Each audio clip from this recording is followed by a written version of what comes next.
Well, howdy everybody. I'm the Bearded Prepper. I appreciate you joining me on this video. As I've progressed through my channel, I've started receiving some comments, and some of you are subscribing. I really appreciate that. And I received a comment recently from a new subscriber going by the name of Lil Murray. Thanks for subscribing. I appreciate your comments. I just encourage you to stay strong and stay focused. And you actually inspired me to put this video out today. I'm calling it Prepping Where to Start. You know, as we all started somewhere, and there are going to be more and more people every day that are joining us in our mindset to be prepared. And it can be a daunting task. You can get overwhelmed quickly. And you know, really, your mind can just go 1,000 different directions and you won't know where to start. So I wanted to put out a video for beginning preppers, and maybe some of you more seasoned preppers, even more seasoned than me, can join in the comments and give advice. This is how we learn. Sharing knowledge and sharing best practices or different diverse viewpoints helps us all come out stronger in the end. So, you know, where to start. If you've watched many of my videos, you know I'm going to always go first and foremost to knowing our God, knowing Him as your Savior. Pray for His wisdom. Pray that that He will lead you, guide you, and direct you in your preparations in your daily life, and you can't go wrong.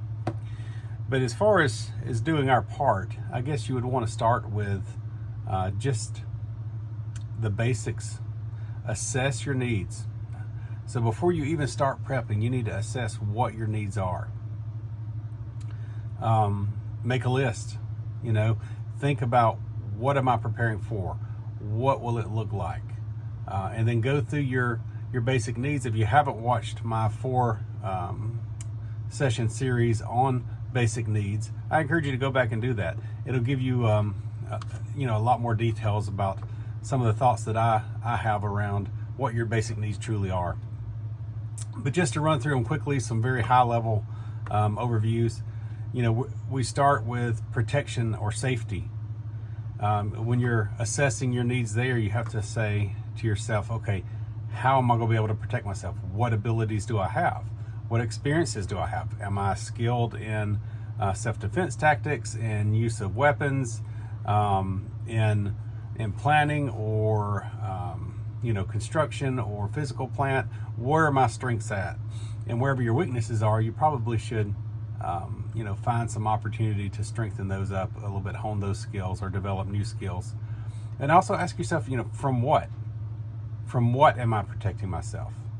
If you live in remote Alaska, chances are you're also going to have to protect yourself from things like grizzly bears, charging moose, things of that nature. If you're in an urban setting, it's definitely going to be more people focused. If you're in a more of a rural setting, it may be a combination of those. So you have to think along those lines as you're you know, starting to prepare and deciding what you're going to prepare with, or how you're going to prepare to protect yourself from what and in what setting. And as always, you know, think about the fact that the best place to start is with a good offense. Don't automatically jump to how am I going to defend myself. Think of how am I going to keep myself from being in a situation where I have to defend myself. Prevention is always preferable. You know, next basic need is food and water. I mean, you have to be safe in order to be able to need food and water. So once you have protected yourself, you've got to be able to eat and drink just to live. That's your basic need. You know, so you have to ask yourself, what am I going to store? Can I afford, and would I like to eat? Freeze-dried food, prepackaged freeze-dried food for an extended amount of time.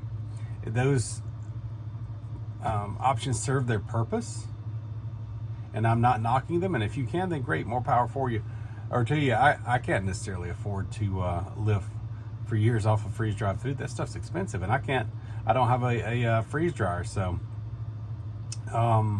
you know, that's quite costly also. So there are other options. I think it's important to intermingle those things, But you can also look at other immediate options, whether it be canned food and things like that. I expounded on that in that session. I encourage you to watch it. I really focus on using common sense, and my common sense tells me that it's good to have a diversity in your food storage as well, and also have a backup plan for water after your immediate water storage runs out. And then, of course, after food and water and keeping yourself safe, there's also shelter.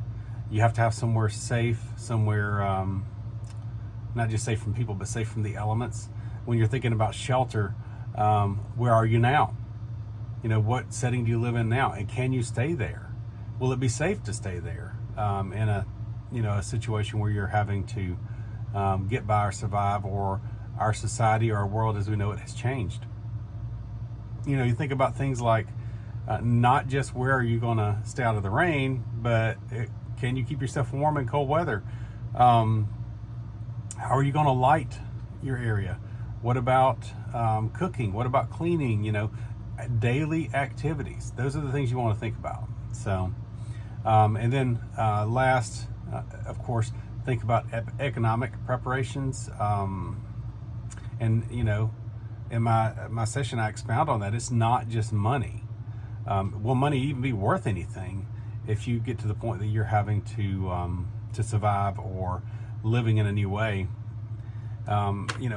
And if money is even valuable, will you have access to be able to spend it, or access to it if they've converted to digital currency? What if you don't have electricity and you're trying to live off of digital currency? You may as well not have currency.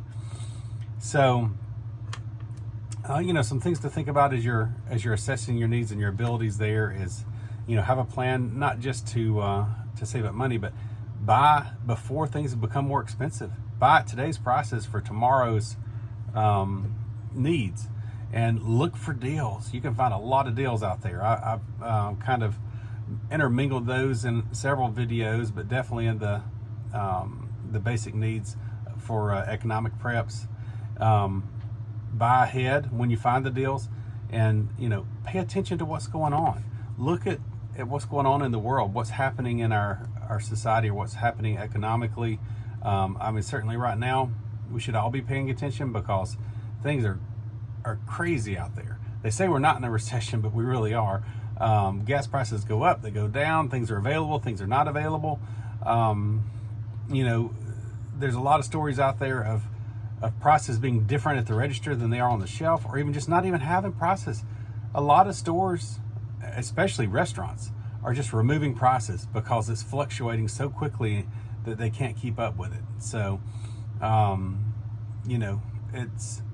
it's a bit unsettling when you think about it. And obviously that's why a lot of us are starting to make sure we're prepared, but don't let it overwhelm you. Use your common sense, have a plan in place, and then be willing to be flexible.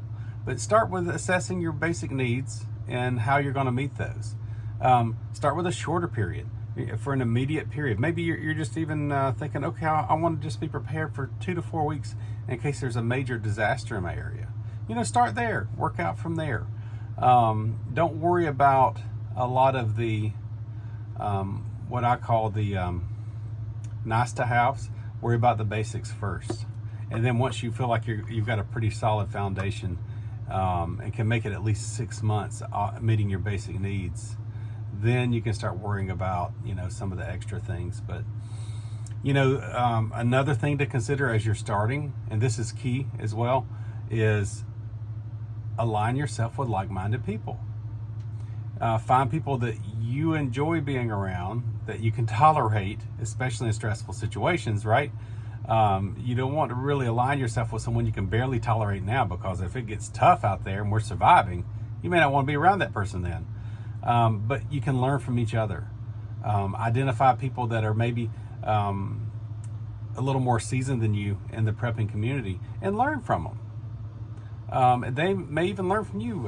From your experience or your some of your training or education. So, but above all, seek the wisdom from God. Be prepared. God bless you all. Until the next time, I'm the Bearded Prepper, signing off.